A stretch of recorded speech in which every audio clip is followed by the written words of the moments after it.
emotions. So the first step into the management of emotions is internal locus of control.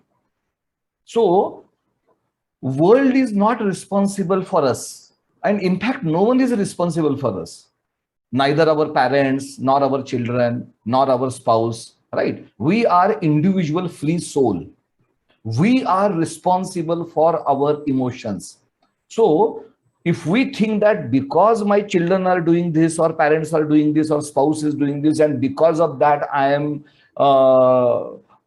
not in a position to manage my emotions, that means you are having external locus of control. You are giving your control of your mind and emotions to someone else. So that is the first aspect. That is the first aspect.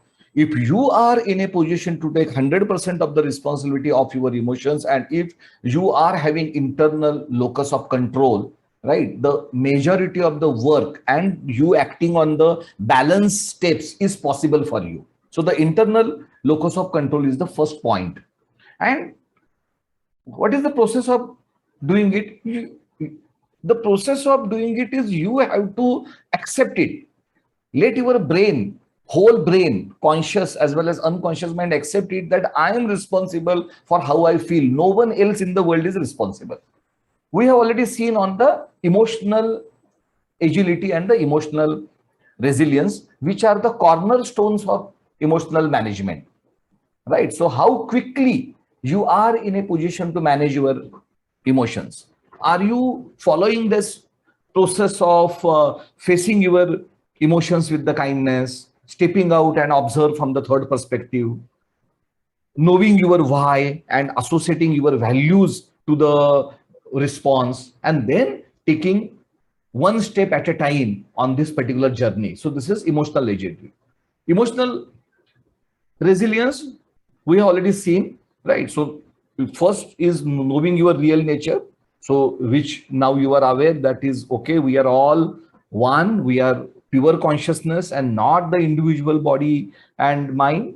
We have also understood that we need to empty our mind, we need to forgive people, we need to forgive ourselves for a few of the things in our life, right? So we have to empty our mind with the negative memories which drain our energy. We have to embrace positive psychology. Positive psychology doesn't mean you are not facing reality. In the reality, you have a hope for the positive outcome, right? In the reality, accepting reality and be optimistic at the same time is what we talk about embracing the positive psychology. Then we have already seen that we need to accept the suffering. If something is bad happening to you, right? If someone is not behaving rightly as per you, it is all right. It is all right, because in human birth, if you are not going to face that, then you have to go to heaven, right? And since you are not in the heaven, you are going to face that. So once your mind is ready to accept all these particular challenges, the intensity of that particular challenge goes away. Once you accept, means it is like the once you label the emotion, the 50% of the impact goes away. Like that, once you accept the suffering, right, the intensity of the suffering goes away. Then we have also seen the control compass. Many times we tend to get agitated by things which are not in our control. Arey Baba, you are not God, right? You are a normal human being. So just follow the process and do what is possible to you. If it is not possible to you, forget about that. So don't be don't have that emotional turmoil on the things which you are not in a position to control. And of course, the purposeful thinking, every time you have to ask this particular question, is my thinking and acting beneficial to me? So this is what we have already seen in emotional resilience. I'm just say refreshing that particular topic. So once you are in this particular position, and this is the reason on the slide these particular points are bold. Why in bold? Because they are the essence. If you are in a position to follow this, if you are having this mindset, right, majority of the work is done. Now we are talking about the minority of the work. If you are having internal locus of control, if you take 100% responsibility, if you are emotionally agile, and if you are emotionally resilient, majority of the work done. Now the minority of the work is what now we are going to talk in management of emotions. So the number one, you need to know your behavioral profile. So all of you have already taken this test, and in few sessions we are going to discuss on your behavioral profile, when we will go to the self-awareness and when we will go to the social awareness in our syllabus. So depending upon your behavioral profile, you have emotional needs. A person with a D behavioral profile, where the D is dominant, has a need of winning, has a need of achievement, has a need of leadership, has a need of control. So you must find opportunities for you to do this particular thing. If you are not consciously aware that is your happiness or your emotional balance lies in these activities, you will keep doing something, and then your brain or your emotional brain is looking for these particular say signals, and the brain will not get those signals, and then you will feel depressed, you will feel unhappy about the life. Why? Because you are not creating that small. I'm not saying the achievements means you have to go on the top of the Himalayas or something. You know, that is my brain, my emotions get kick, my emotions get happy when I do. So you will purposely do some kind of achievements, small achievement, so that those particular chemicals will basically help you. If you are I, you require social recognition. Your emotional need is social recognition. If you are C, your emotional need is learning. If you are S, your emotional need is sharing. So unless you share, unless you have few close friends with whom you are in a position to share your emotions, it is very difficult for you to manage your emotions. They will be bottling up inside you, right? So the S person naturally has to share. So once you know, for example, you don't know this, right? If you don't know this, then maybe you will not channelize your emotions rightly. But if you know that I have a S behavioral pattern, and for me, sharing is important for my emotional health, then definitely you will find opportunities, right? So you will try to meet your friend, try to call your friend, you will maybe set up some kind of informal time wherein your friend will share with you, you will share with your friend, right? So this is the intelligence I'm talking about, which you will derive from you knowing your behavioral pattern. And you must have a support system in life, because see, the human being is a social animal. So unless you have a support system in your life, and who is responsible for the support system? You are responsible. No one else is responsible, right? So no one is going to come to you and say that is okay, we are your support system. So you need to basically develop that, right? So if you have that particular support system, and if you know your behavioral profile, if you know your emotional needs, then you are in a much better position to manage your emotions, because there are variety of the ways in which you are going to manage your emotions. So this is the second point. The third point is to know your triggers.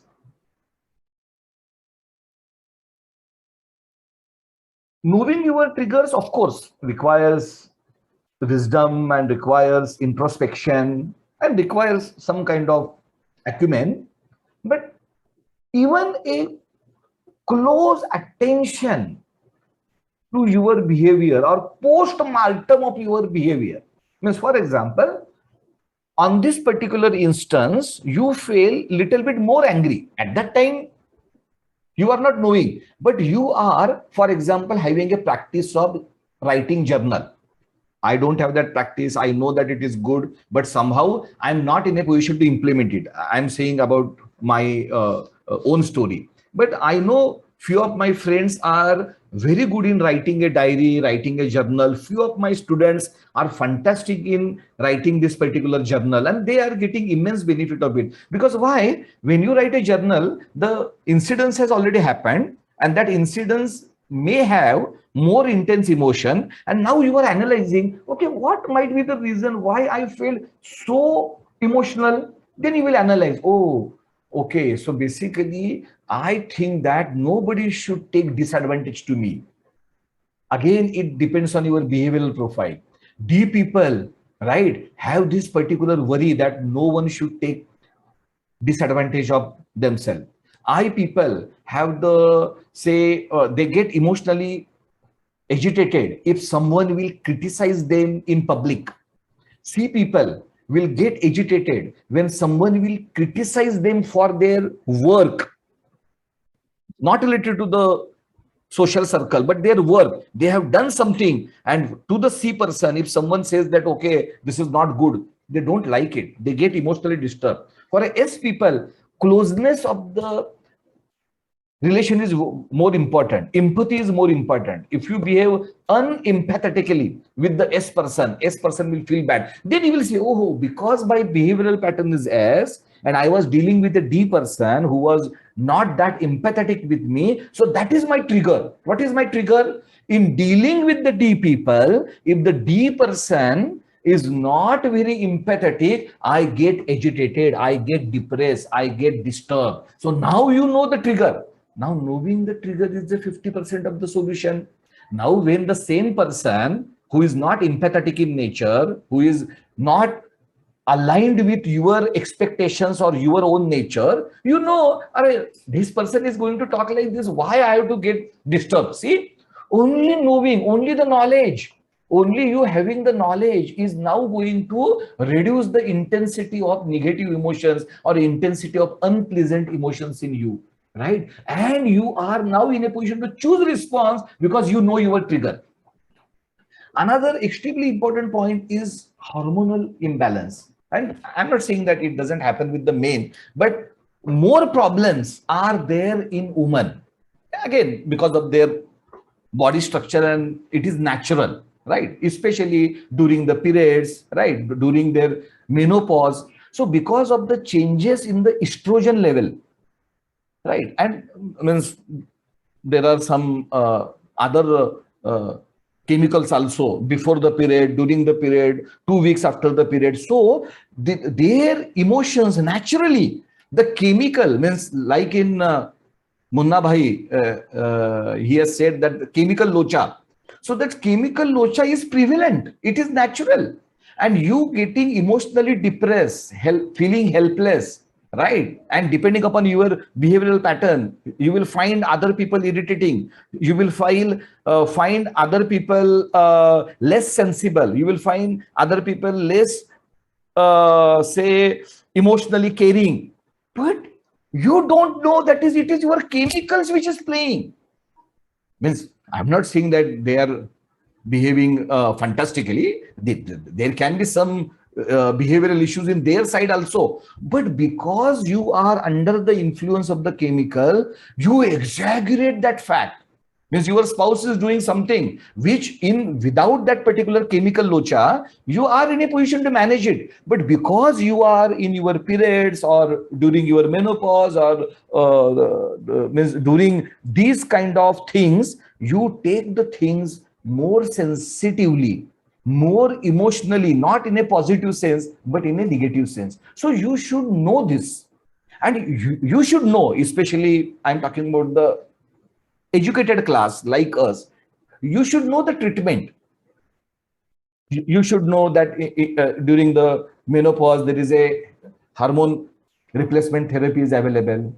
Means you can take specific tablets to manage your emotions.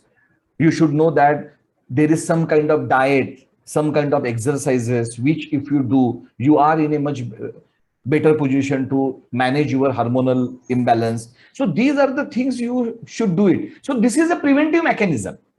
It should not happen that you are not aware and then you are having some problem. You already know, na? You already know that this is going to happen with me, and now I have to take this care. Because it is a trigger for you. Periods is a trigger for you. Menopause is a trigger for you, right? So you should plan for those particular triggers in advance. Yogic practices, pranayama. Pranayama means I'm not going to talk because most of you are already aware. So it is about the, say, management of your breath, and there are a variety of the pranayamas, right? So this particular science, the yogic science of the pranayama, and which you can study parallelly to this particular program, can make a lot of difference in your emotional management. A fantastic science for mindfulness, a fantastic science for emotions management, pranayama. And mindfulness meditation, which we are going to do today at the end of the session. Again, there are very some kind of easy things which we should do. Maybe the people who are not aware, maybe the people who are living in remote places may not be aware about this thing, but we are aware.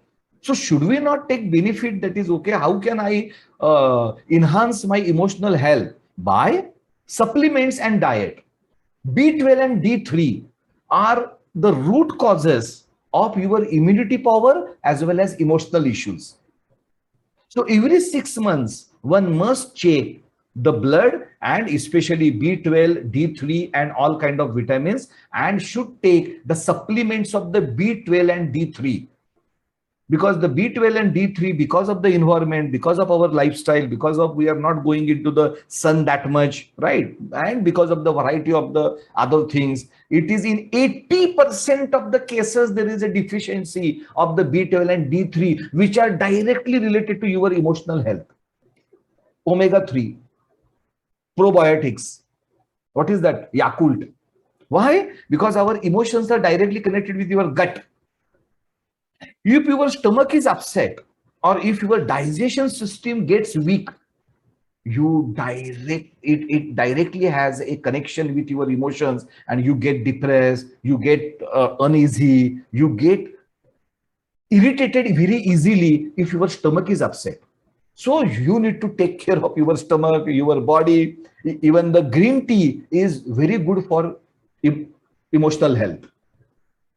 And of course, sattvic food helps.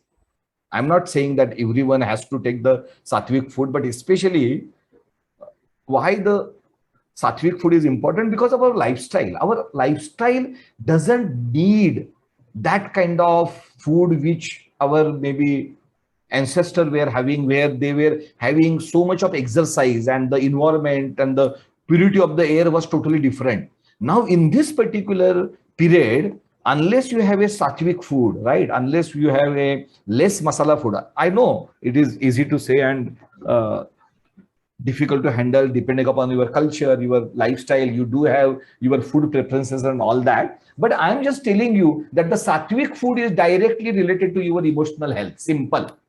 Whole food, whole grains food is directly related to your emotional health. I'm not talking about only health, I'm talking about emotional health. So these are the things, these are the supplements and the diets which directly enhances your emotional health. Then there are techniques like 4 square breathing exercise. Of course, there are many breathing exercises, but the 4 square is one of the easy and the simple exercises. That is, first, you have to hold your breath for the 4 counts, 1, 2, 3, 4, you are holding, right? Then you are taking the breath inside. After taking the breath inside, again means you have to take 4 counts, breath inside. Again, you have to wait for 4 counts. Again, you have to exhale with the 4 counts. Like that. Again, you have to hold the breath. So every action you are doing for 4 seconds. So this is called as a 4 square breathing exercise. It directly cools down your mind.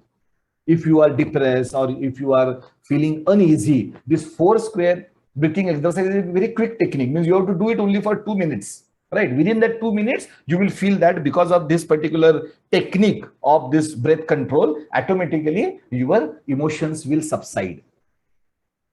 Physical activity absolutely helps. Means if you are feeling disturbed, just go for a walk. If you can jog, fantastic. Right, jogging is excellent. If you are a gym goer, fantastic. Go to gym. Because the chemicals what the body will release, means body means the brain will release due to the physical activity, serotonin and all that. So it is directly going to impact your emotional health. Shifting your focus means, for example, you are feeling uneasy, just shift your focus. Shift your focus from that particular person, that particular situation temporarily. I'm not saying shifting the focus is the solution. No, shifting the focus is a solution of reducing the intensity of the emotions.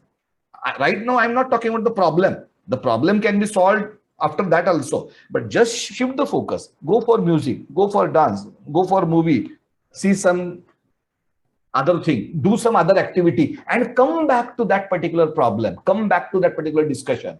Do not do the things in the heat of the moment. Do not, just shift the focus. Shifting the focus is again a wonder. No technology, very simple technology, just shifting the focus. Why? Because it gives you the time. Because emotions, right? So the means again, it is a science and people have proved it, that the intensity of the emotions is up to 90 seconds. It is like a wave. So the wave will go to the shore. It will be there on the shore. Means it will have some kind of, say, stay there, and then it will again go back. So this particular cycle in case of human brain is of a 90 seconds. So if you can manage those particular 90 seconds, you can respond brilliantly. This is the 90 seconds I'm talking about. But of course, I'm not talking about shifting your focus only for the 90 seconds. You can shift your focus for a considerable period of the time and come back. But when you manage the emotion, means for example, if something is happening and you are feeling an intense urge to react, always remember this 90 seconds, and I'm going to tell you that subsequently. Your reaction will change to response only because of this 90-second technique, which we are going to go into the detail anyway. Change of your physiology and your environment is also a great technique. Means, of course, means you will feel it funny, but for example, you are feeling depressed or angry, just make your face as a smiling face. You are feeling differently, you are feeling angry, you are feeling depressed, but still you are doing like this. Although that means not in front of people, otherwise they will laugh at you, right? But you only do this. Now, there is a direct connection between the physiology and your brain. Your subconscious mind is like a child. Subconscious mind doesn't understand that you are faking or it is real. Subconscious mind thinks, okay, you are smiling. Okay, you are smiling means you are happy. And the brain releases those happiness chemicals. Brain releases those serotonin. This is the beauty. This is the beauty of your physiology. So just try to change the physiology and you will see that your emotions will subside. Of course, change of the environment, go out and outing. See, go to the nature. See, and there is a technique, there is a technology called as grounding yourself. So you be near the nature. When you are feeling emotionally disturbed, touch the soil. Let your hands, let your feet touch the soil. Be grounded. Go to the nature and you will feel that your emotional health is enhancing like anything.